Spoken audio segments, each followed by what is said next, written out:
You know, in a world that seems to reward being the loudest person in the room, have you ever wondered if there's a different kind of strength? A quieter one?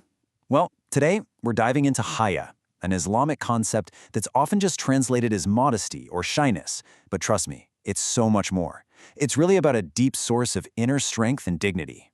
Let's get into it. So let's just start with a question that gets right to the heart of the matter. Is shyness a weakness? I mean, in a lot of cultures, we're taught that being bold and assertive is how you get ahead. So where does a quality like shyness fit into all of that? Is there maybe another way to look at it?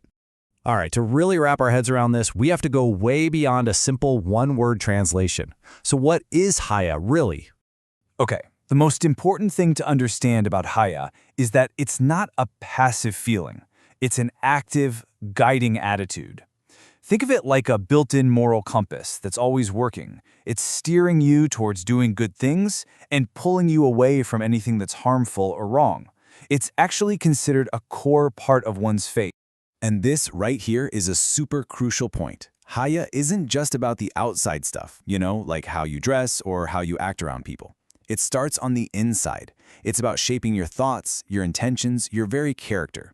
The whole idea is that when your inner world is in line with Haya, it just naturally shows in your outward actions. It's the whole package. So let's circle back to that first question we kicked things off with. If Haya is this powerful internal compass, how does that change the way we think about shyness? Let's tackle that common misconception head on. This is where you see a huge shift in perspective. What some might see as weakness, the Islamic view completely reframes as moral strength. That's the power to resist doing something you know is wrong. What might look like passivity is actually seen as spiritual awareness, just being really conscious of God in your actions. And what could easily be mistaken for social awkwardness is understood as a conscious, well-developed sense of restraint. Here's a great way to think about it.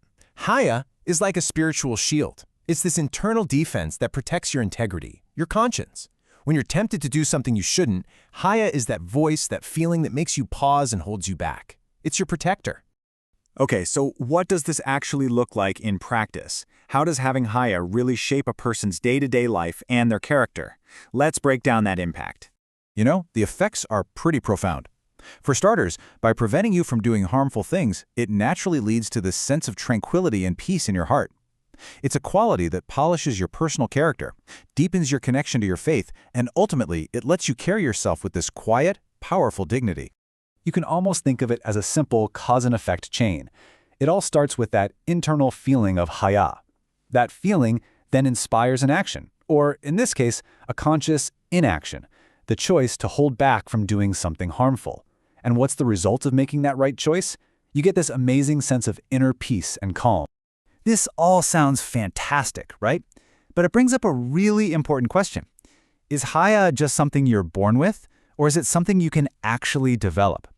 So let's look at how this quality can be nurtured. And the key takeaway here is that Haya isn't set in stone. You can absolutely strengthen it. It's something that's nurtured through spiritual practices, like being mindful of God throughout your day and by really trying to follow the ethical example of the Prophet. But at the end of the day, it really comes down to a sincere, ongoing effort to just do the right thing, even when no one else is watching. And it's really important to be clear on this. Haya is for everyone. It's a universal virtue that men are just as encouraged to cultivate. At the same time, you'll often find that women are highlighted as powerful examples of Haya, with the quality being seen as beautifully aligned with their nature. Okay, so let's zoom out for a second and look at the bigger picture. Haya isn't just some isolated personality trait. It's really a foundational quality that's woven into every single part of a believer's life. This quote just sums it up perfectly. Haya isn't something you can just switch on and off. The idea is that it permeates all aspects of life. It shapes how you talk to people, how you act in private, and just the way you carry yourself in the world. It's the outward sign of inner piety and true self-respect. And that brings us right back to where we started. In our world, a world that so often celebrates boldness and self-promotion, what is the place for inner modesty today? It's a really good question, and definitely something to think about. Thanks so much for joining me.